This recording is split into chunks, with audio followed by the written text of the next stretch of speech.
जी अस्सलाम वालेकुम। आज हम पढ़ेंगे फर्स्ट ईयर मैथ एफएससी और आईसीएस का चैप्टर नंबर 6। यूनिट नंबर है 6, sequence and series. Sequence and series. सबसे पहले इंट्रोडक्शन पढ़ते हैं। इंट्रोडक्शन में क्या है हमारे पास, सीक्वेंस क्या होती है।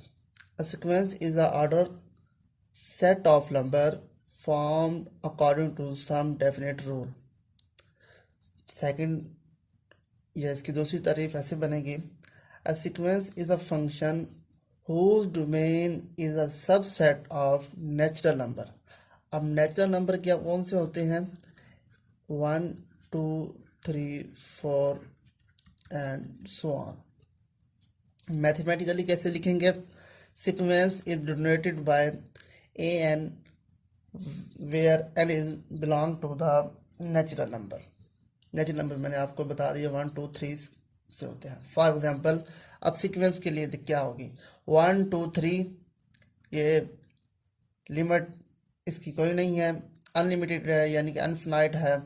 तो ये 1 2 3 ये हमारे पास सीक्वेंस जा रही है, और ये हमारे पास 2 4 6 8 10 12 ये इस तरीके से ये दूसरी सीक्वेंस जा रही है। और ये 1 over 3 1 over 5 1 over 7 1 over 9 ये एक आर सीक्वेंस, ये सारी सीक्वेंस की एग्जांपल है।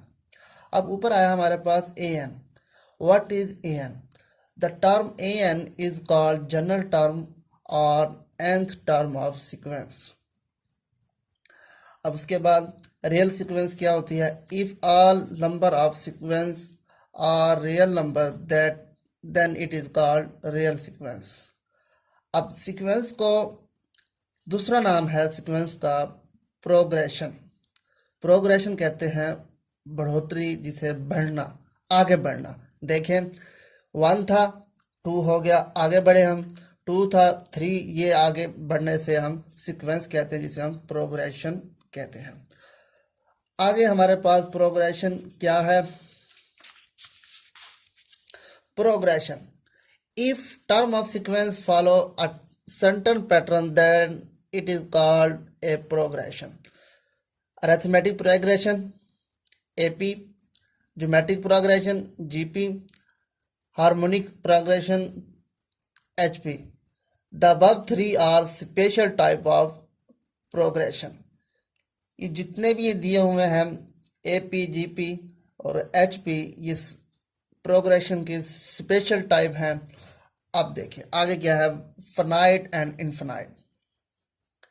If the domain of sequence is a finite set then the sequence is finite. इसका मतलब ये हुआ, अगर कोई लिमिट मौजूद हो सीक्वेंस में तो वो फाइनाइट, अगर लिमिट ना हो तो वो हमारे पास infinite. Otherwise it is called an infinite sequence. An infinite sequence has no last term. जो इनफाइनाइट सीक्वेंस होगी उसकी लास्ट टर्म नहीं होगी, जो फाइनाइट होगी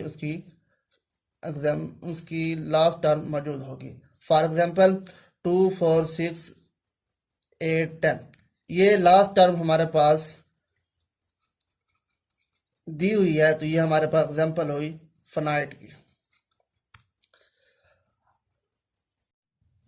जो फाइनाइट सीक्वेंस होती है उसमें लास्ट टर्म मौजूद होती है, जो इनफाइनाइट होती है उसमें लास्ट टर्म मौजूद नहीं होती।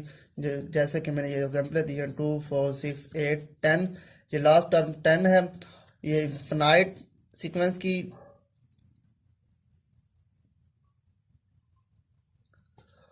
और 2 4 6 8 12 10 12 14 ये इसकी लिमिट मौजूद नहीं है, इनफाइनाइट है, इसकी तादाद आखिरी हमारे पास मालूम नहीं है।